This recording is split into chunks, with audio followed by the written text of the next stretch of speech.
Actually, it's in the Nectar of Devotion, in the original Bhakti Rasamrita Sindhu, but because the Nectar of Devotion is actually a condensation, it's a summary study. It doesn't go into all the details. But I think it would be a good thing to do just to know, the kind of stuff that we should avoid, or the kind of stuff that can be a problem in devotional service. And so one of these days we're going to do a series of 2 or 3 classes or darshans at the appropriate place in the book. Okay? Any more questions? What time is it? It's 8:30. Oh, it's 8:30. Oh, well, maybe we should just knock off for tonight. Yeah, this is a good place. This is a good place to knock off, because he changes the subject. And then we'll finish, tomorrow night, we'll finish chapter 19, and then that's the end of the first part, the first wave of Bhakti Rasamrita Sindhu, the ocean of the nectar of devotion. And then, I think it would be nice to talk about social vocalizer groups and like that. Okay. Like mention what we're planning and what they think. Okay, yeah, that might help us, that might give us some ideas. Okay,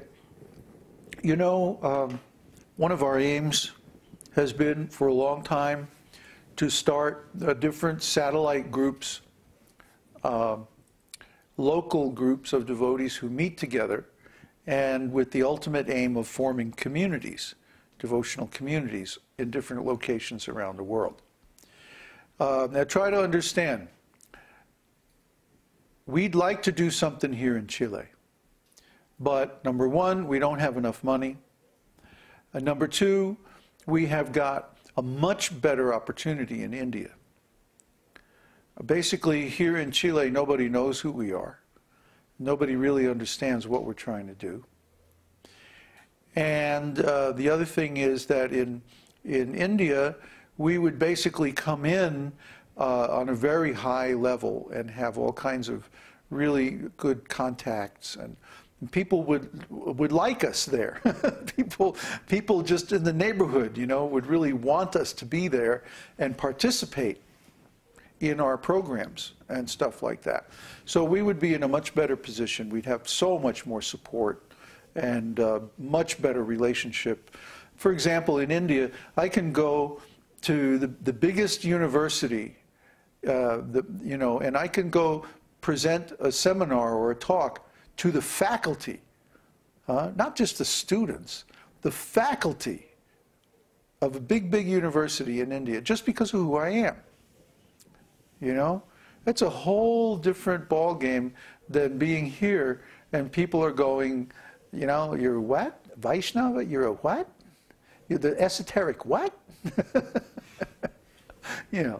It's just unknown here, and we have such a huge hill to climb. And in the U.S., it's even worse. In the U.S., we're in a hole because of the bad reputation that our lineage has gotten because of nonsense of my godbrothers. And I'm really sorry about that, and I'm sorry if any of you have been affected by that, but there really isn't anything I can do about it other than, what I'm doing. So, we want to encourage the development of local communities of people who follow these teachings. That's a big, big aim of mine, very dear to my heart. But I'm not coming back to the U.S. if I can avoid it. I am instead probably going to go to India and like that. So if you're going to have a local community of devotees, it's up to you to develop it. Now recently we tried a program called the focalizer groups. We set up, I think, 9 special courses for different areas of the world. And some volunteers from among our students took up organizing the registered users that we have on our site from different parts of the world and trying to get something going. And so far it's been very slow. The main problem seems to be that the facilitators or vocalizers don't know how to use the features of Moodle to develop, that's the courseware software that we use. They don't know how to use it to develop unique and interesting content for their site, for their vocalizer group. So as a result, they're just kind of a bland experience, and there's nothing really compelling, or what we call in the web design work is sticky. That means a person finds something very interesting and they want to come back and visit again and again and like that. That has to do with the limitations of the software, and it also has to do with the lack of knowledge of our vocalizers. And not to say anything bad about them, they have a great interest in our work, and they're really trying to do a good job, but we have to give them better tools. So we've been looking around at different software programs. And basically what we're thinking of doing now is adding a layer of software kind of in between the front page and the university. You go to the front page of our site, and there's all these links going to different video, audio, seminars, articles, books, so many things. Jyotish and all. And then you finally get around to looking at that last menu way over on the right, and it says community, and you go to the link that says university, and all of a sudden you find yourself in a different world, the university. And so instead of just being a static site with kind of, which makes you kind of a passive participant, all of a sudden you're expected to be very active and post and get into a dialogue with the community and da-da-da-da-da-da. And there's nothing really in between that kind of gets you into the idea that we have a community and you can be a part of it and it's easy and like that. Of course, the people who have joined and become active in our student community up to this point are the best, most intelligent, highly motivated, and so on.